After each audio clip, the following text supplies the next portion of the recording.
Hey everyone, welcome to the Business Minded Sports Physio podcast. My name is Brian Schwabe, board certified sports physical therapist, entrepreneur, and co-founder of the Student Physical Therapist.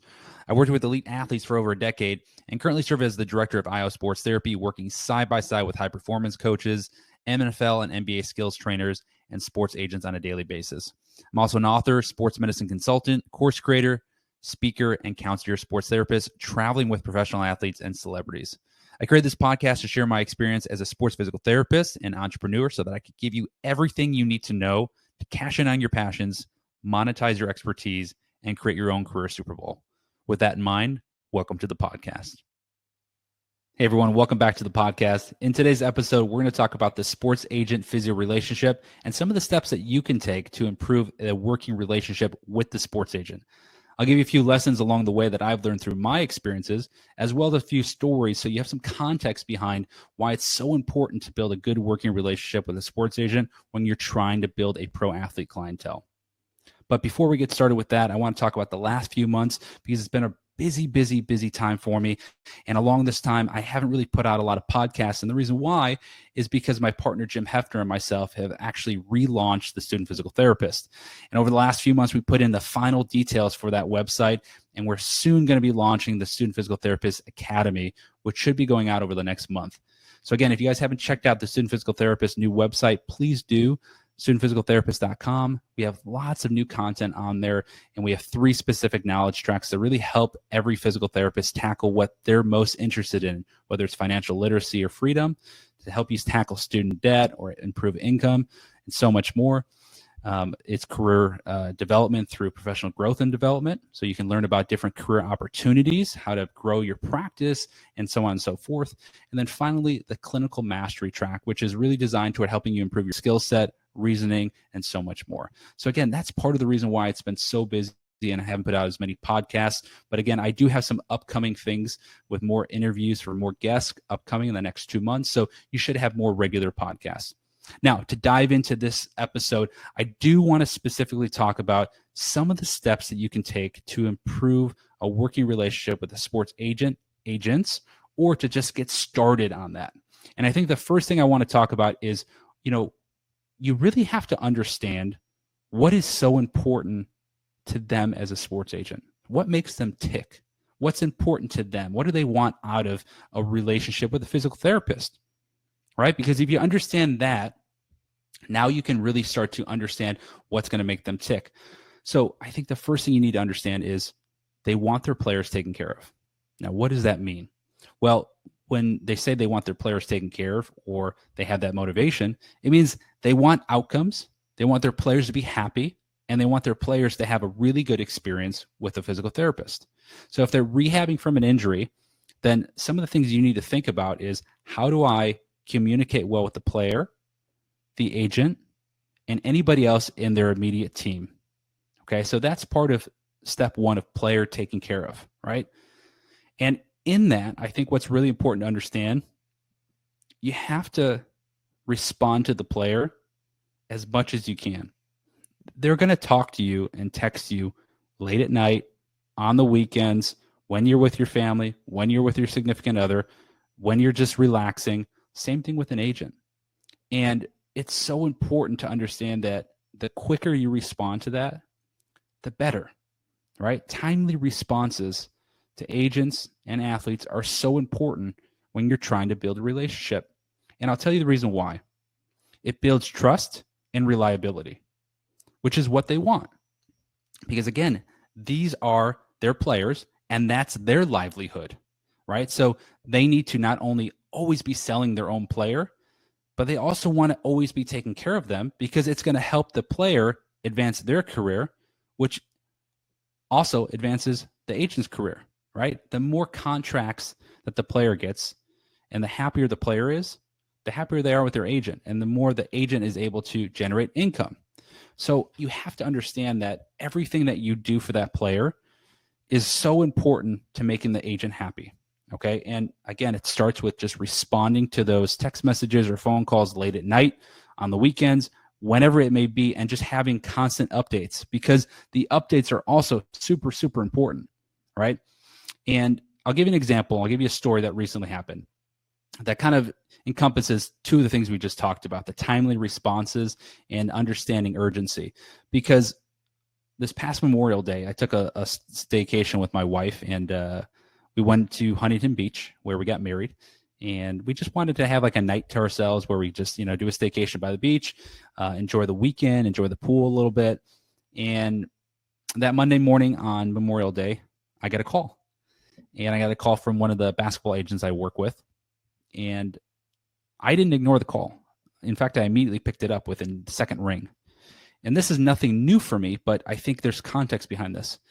The reason I answered the phone so quickly is because I've worked with this agent before. He's been very good to me. I've been very good to him. And I know that this part of the offseason right now is so crucial because there's so many things going on. We have NBA draft prospects that are trying out for, or not trying out, but going to team workouts. And the draft is upcoming. We have overseas pros that are just coming back. We have off-season NBA veterans that are just coming back and also getting surgeries right now.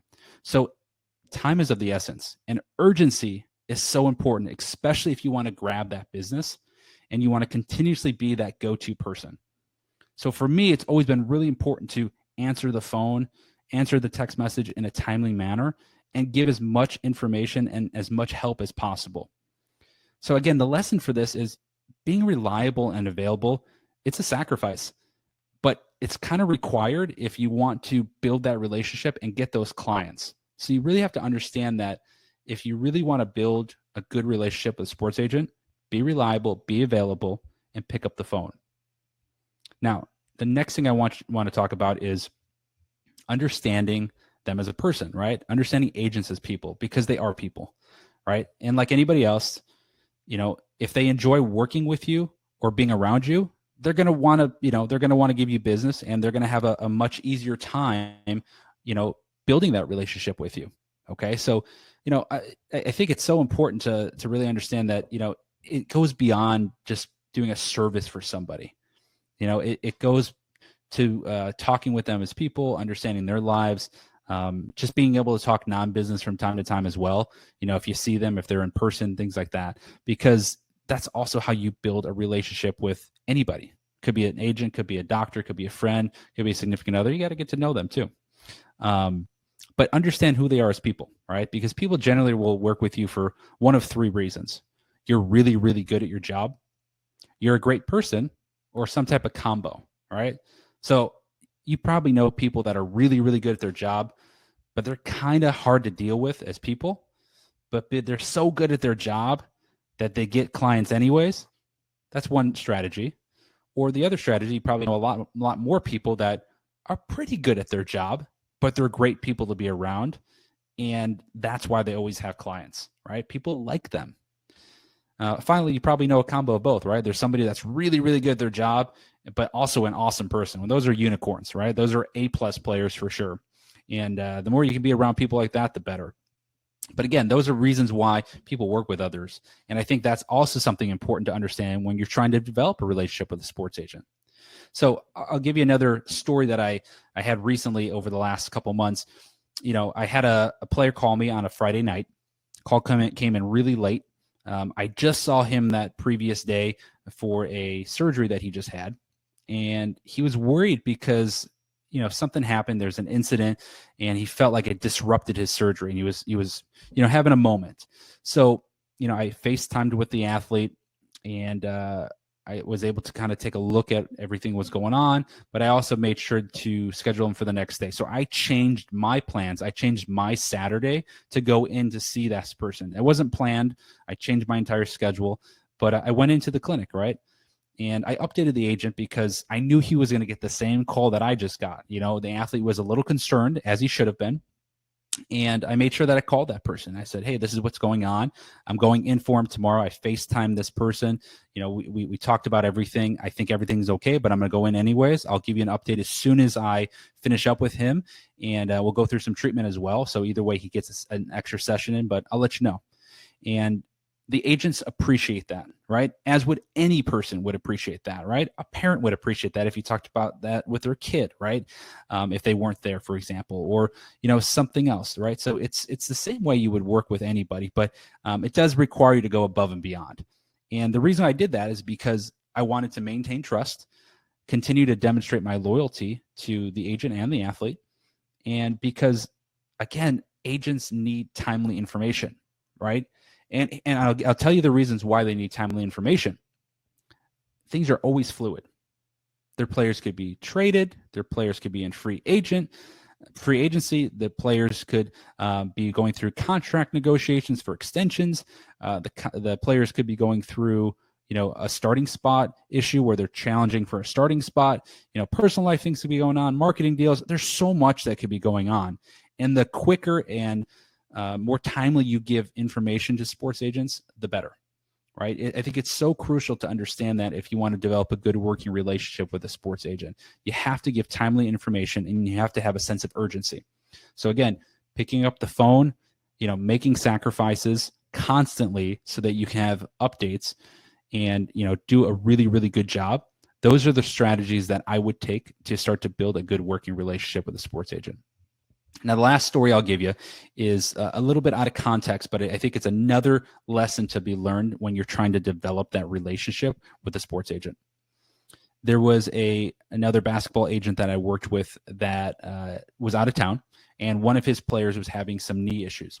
So he wasn't happy necessarily and was a little concerned about the way the team was handling that player because it was one of his marquee players.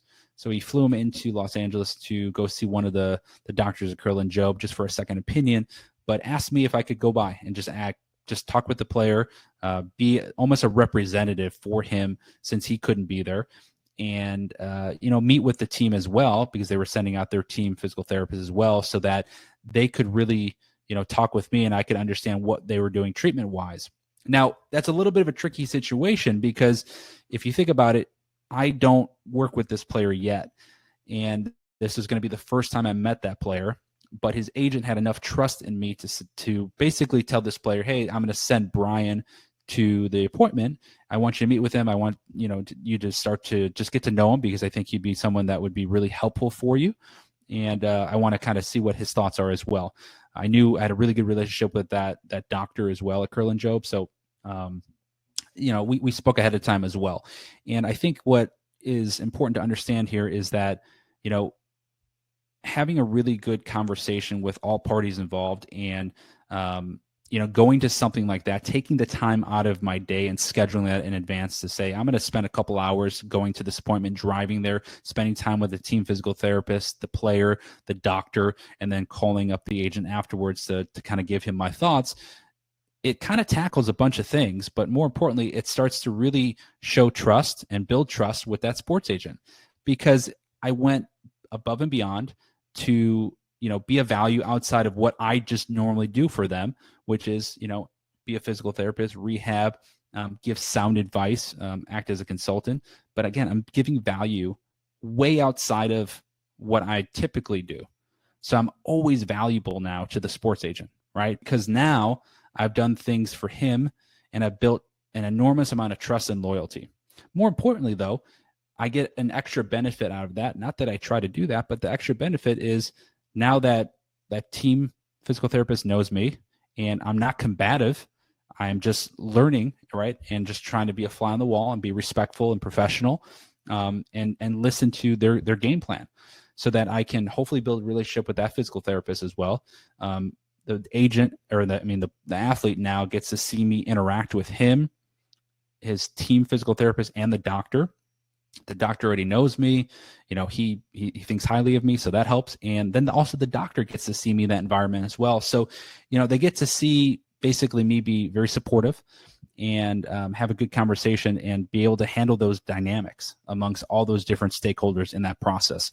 So again, I think, it sounds to some people like, oh, that's a big sacrifice. Oh, you shouldn't take time out of your day. You're not getting paid for that. I disagree. I think that if you're going to try to build a relationship with a sports agent, a professional athlete, or a big-time doctor, you need to go and do things that are atypical and that build relationships because your network is your net worth a lot of times. And I know that's a cheesy saying that they always say, but it's really true. Like, you have to build that up so that you can start to get that type of clientele that will pay you eventually. So again, those are some lessons that I think I've taken from my experience working with sports agents over time. And I hope that if you think about some of the things we talked about, which is understanding what's important to them, really taking care of their players, having timely responses and a sense of urgency, building trust, understanding them as people, and really what makes them tick is so important to building a sports agent relationship as a physical therapist. And I think that if you guys start to do that, no matter whether you have a contact already as a sports agent or you're just starting to try to build a relationship with a sports agent, those are strategies that you can take to start to really build that relationship, and then you'll have some success with it. So again, if you guys have some questions on this stuff, please always comment on these podcasts. I really like to get your feedback, and I like to help. So message us on Instagram, on our Student Physical Therapist Instagram, or my Instagram, Brian Schwabe DPT. And let me know what you think. Let me know if you have any questions on this stuff, any way that I can be helpful.